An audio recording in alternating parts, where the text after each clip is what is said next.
Io conosco il progetto del professor Dal Pauso, visto e considerato che l'ho incaricato la persona che io reputo il massimo esperto a livello nazionale, se non tra i più grandi a livello internazionale. Però è altrettanto vero che poi prof lo sa, perché abbiamo parlato molto spesso, ci vogliono risorse che noi non abbiamo. E voglio solo ricordare che il nostro bilancio è passato nel 2010 da 575 milioni di euro di cifra libera a 70 milioni quest'anno. Per completare gli scavi dell'idrovia servirebbero circa 500 milioni di euro. Il governatore Zaia risponde alle sollecitazioni dei comitati che alcuni giorni fa si erano riuniti per rivolgere un unico corale appello ai candidati presidente della regione sulla necessità di completare gli scavi per l'idrovia.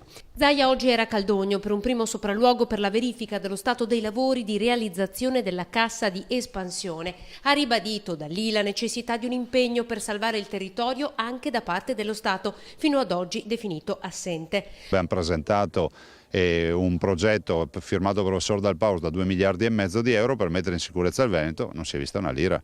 Gli unici soldi che abbiamo avuti li abbiamo avuti con l'alluvione del 2010, ma era un altro mondo, un'altra storia, un altro governo. Per realizzare il bacino di Caldogno serviranno dai 20 ai 30 milioni di euro e se proprio la sua avversaria Alessandra Moretti alcuni giorni fa aveva insistito sulla poca efficienza del governo contro il rischio idrogeologico, Zaia rimanda al mittente ogni provocazione. In 5 anni abbiamo fatto nel complesso 925 cantieri per l'alluvione. Se qualcuno avesse dubbi, do il nome, cognome e indirizzo di ogni cantiere, così va a vederseli.